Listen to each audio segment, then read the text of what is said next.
So let's start with the easiest type of test to get good at.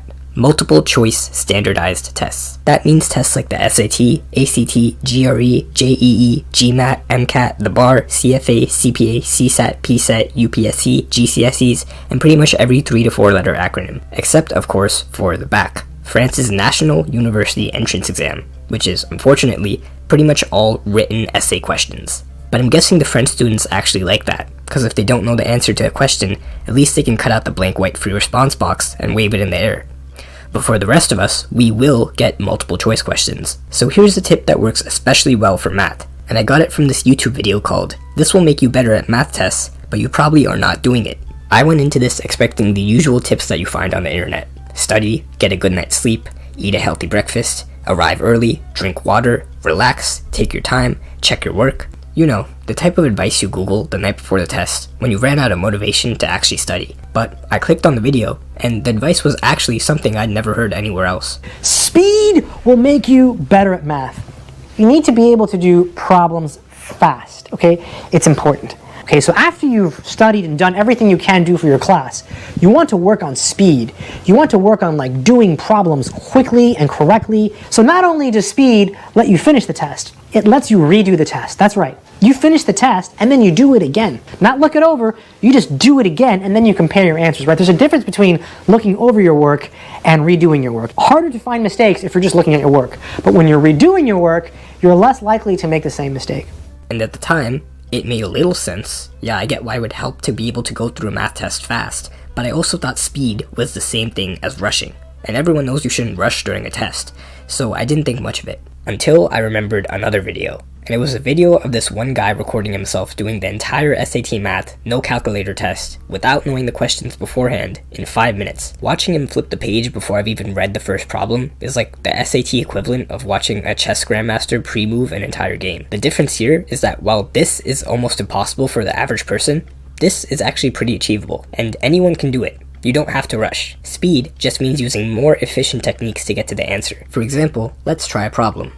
Here, the answer looks maybe not that obvious. For all real numbers x, 7/8 plus 10 over x equals what? Now, the way you're supposed to do it is to do this cross-multiplying thing, where you multiply the bottoms, then you multiply across like this, then you add the terms together. So here, it would be 7x plus 80 over 8x. So D is the answer. But what if you didn't know that? Well, you don't have to stare at the problem, and you don't have to waste your precious time. You could just plug in numbers. If x equals 1, this would give you 87 over 8. Then, plug in x equals 1 into all the answer choices. You'll find that D is the only one that matches, so the answer has to be D. Another trick that can help you go faster is knowing how to spot common mistake answers. These are answers that the average student would get if they didn't know how to do the problem, and therefore decided to reinvent the laws of math. For example, adding two fractions by adding the top and bottom, adding two fractions by multiplying the top and bottom, adding two fractions by adding the top and multiplying the bottom, and lastly, adding two fractions by multiplying across the fraction bar itself, and then adding the bottom. Of course, it's not the test writer's fault. They're not trying to make you fail. They're probably just working in a government sweatshop, getting paid by the question, and this is the fastest way for them to make up the answer choices and get to go home. So take advantage of that. If you're a good test taker, then even if you don't have time to do the problem, or time to do the shortcut, or even the time to plug in the answer choices, you can at least eliminate the ones that look like common mistakes. Just cross them out, and then from there, you can make a 50-50 guess. But I'm gonna be honest, if you want to get even faster at doing problems, you're probably gonna have to practice doing more problems. Of course, that's very easy to say. It can be pretty boring to do practice tests, and sometimes you lose focus and end up taking a full hour rereading the same question over and over again. And this is actually why I think it's not a terrible idea to just go on YouTube and just watch other people do practice problems. Just search up the name of the test you're taking, and then walk through, and then you'll find people explaining a bunch of problems step by step. Ideally, you would do practice problems yourself. Anyway, back to my favorite lazy study technique, which is simply just watching other people on YouTube do practice problems. When the test comes around, you might be surprised just how much knowledge you absorbed from the videos. And yes, of course it's better to actively do the problems yourself. But if you find that you cannot focus at all, then I think it'd be better for most of us to spend 2 hours watching 45 practice problems get solved than to spend 1 hour on a single practice problem and then go take a nap. Besides, YouTube is great for learning shortcuts and strategies. Like, this video teaches you how to solve a seemingly hard integral problem in just 20 seconds. This video shows you a problem that would usually take 5 minutes, but it gives you a formula to do it in 5 seconds. So just go on YouTube and search up shortcuts or strategies or tricks for whatever test you're taking. You might learn some stuff that you won't find in regular textbooks or test prep guides.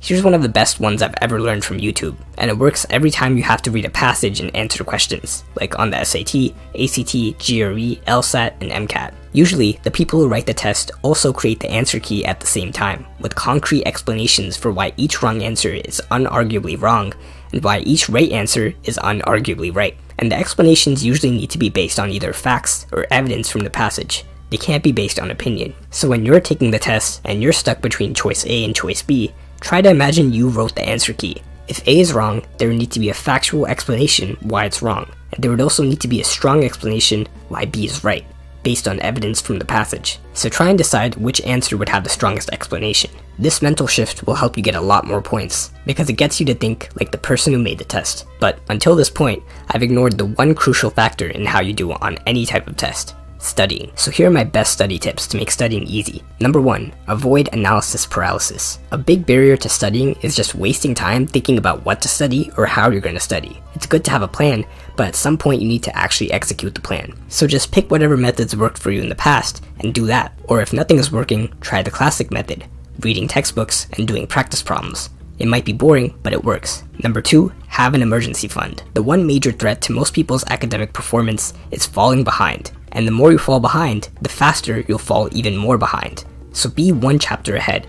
Be a few days ahead of schedule. Have that cushion. You don't want to be the person who needs to make an academic comeback on the second day of class. Number 3, if you don't have that much time to study, and there's 10 types of problems or concepts that could show up on the test, it's better to practice 2 problems of each type than to practice doing 20 problems all of the same type. Number 4, be honest. Does studying with other people actually help you? Or is it just the fact that when other people are around, you don't want to pull out your phone or open up YouTube or start playing games and look like an embarrassment to them? Because if that's the case, you could pretty much get the same effect just by studying in a public place where people can see what you're doing. Or you could study in front of a window so that people outside can see if you're not on task. If you want to study inside and not in front of a window, but you still need something to keep you accountable, you could just record a time lapse of yourself studying. You know, like the ones medical students make to show off their 8-hour study sessions. And this might seem like a gimmick, but I really think everyone should try this at least once. Cause first of all, you can't go on your phone while you're using it to record yourself. And second of all, you're gonna watch the time lapse after, and that raises the stakes by a lot. Number 5, if you need to memorize stuff like a procedure for solving a problem, or some scientific vocabulary, or really anything, you can use active recall. There's a bunch of different ways to do it. One is to use flashcards, but you can also just look at your notes and come up with a bunch of questions based on your notes that'll check your understanding. Like, explain what a mitochondria does, or name the parts of the brain and explain what each part does. And later, go back and try to answer each question while covering up the part of your notes that answers the question. This is especially easy to do if you type your notes. If you have Notion, you can just type /toggle and hit enter and copy and paste that a bunch of times. So now, when you click on the arrow, you can type a question and you can put the answer to the question down here, and you can hide or show the answer whenever you want. And I guess you can also do this in Google Docs by just highlighting the answer to a question and making it white so you can't see it. But of course, this technique doesn't work for everyone all the time. Sometimes you should just take notes how you want. It doesn't have to be active recall, it doesn't have to be Cornell notes, or it doesn't have to be a template. Whatever way your brain connects things together, that's the right method. And tip number 6, studying for a test will take some effort. You can try to make it fun, you can do it with friends, you can even use ChatGPT to feed you practice questions and explain concepts to you. But at the end of the day, setting up a Pomodoro timer is not studying. Training an AI model on your textbook is not studying. Making a study schedule is not studying. And thinking about how you're going to study is not studying. Only one thing truly counts as studying, and that's watching a YouTube video about it. Anyway, I'm collecting donations in the form of subscribes to fund the next video.